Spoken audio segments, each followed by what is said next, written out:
соң балдары мен өстүрсөм эле. Арзыгүл Бусурманкулова «Кылымга арытар бир күн» чыгармасындагы Зарипанын ролун аткарып жатат. Чыгармада Абуталиптен ажыраган Зарипа балдарынын келечегин ойлоп, климаты татаал борондудан кетет. Арзыгүл бул ролду аткарып жатып, аял затынын адамзат турмушундагы ролу абдан чоң экенине дагы бир жолу ынанганын билдирди. Менин жолдошум өлүп калды деп, балдарын таштап кетпей, өзүнүн балдары менен жашоодо тик туруп, өзүн аябай мыкты кармаган аялдын ролун ойнодум.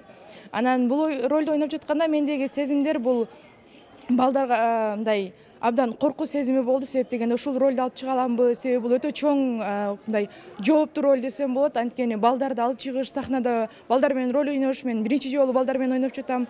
Анан аябай коркунучу сезимдер болду, бирок мен балдарга ушунчалык ишендим. Булар эмне эсегенде кетти дейм да. 12 декабрь Улуттук адабият күнүнө карата Чыңгыз Айтматовдун чыгармаларындагы аялдардын образы жана ролу даңазаланып жатат. Каармандардын арасында залкар жазуучунун образын чагылдырган Даниэль Ташпаев да бар. Ал бул ролду аткарып келе жатканына 2 жыл болгонун айтты. Сени менен дайыма бирге болом. Чыңгыз Айтматовдун чыгармаларын өзү 2 жылдан бери аткарып келем. Айтматовдун чыгармалары мага жагат. Айтматовдай жазуучунун ролун аткарып атканыма өтө сыймыктанам.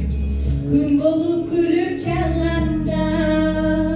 Кечеде ОШМУнун мамлекеттик тил жана социалдык иштер боюнча проректору Мастура Шарипова окуу жай Айтматовдун чыгармаларын жайылтуу аракеттерине кызыктар экенин белгилеп өттү. Алдыда Улуттук адабият күнүнө карата майрандык кечелер бардык институт, колледждерде өткөнү турат. Улуттук адабият күнү биздин Кыргыз Республикабызда жыл сайын салтка айланган ОШМУда дагы ушундай өткөрүлөт.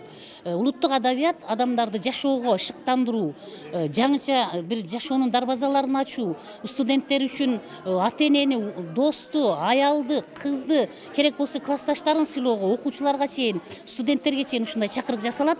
Ошондуктан бүгүнкү уюштуруучуларга мен ректор Кудайберди Гапаралиевичтин жеке өзүм Жыйынтыгында мыкты чыгармачылык өнөр тартуулаган студенттер аларды даярдап, эл алдына алып чыккан окутуучуларга Ош шаардык кеңешинин ыраазычылык баракчасы жана акчалай сыйлыгы тапшырылды. Атайын жаш мугалимдерге, студенттерге стимул катары Атайын шаардык кеңештин атынан өзүм жеке кичине белектерим менен келгем. Ошону тапшырып койдум бүгүн. Бүгүнкү иш-чара аябай жакшы өттү. Мен карап отуруп өзүмдүн илгерки 34 жылкы студенттик кезимди элестетип кеттим.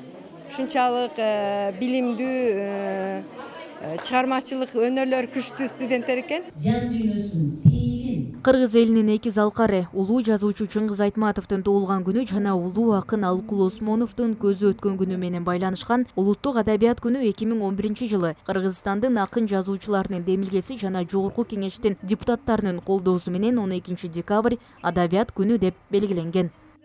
Мээрим Айтмаматова, Бийгелди Абжапаров, ОШМУ жаңылыктары.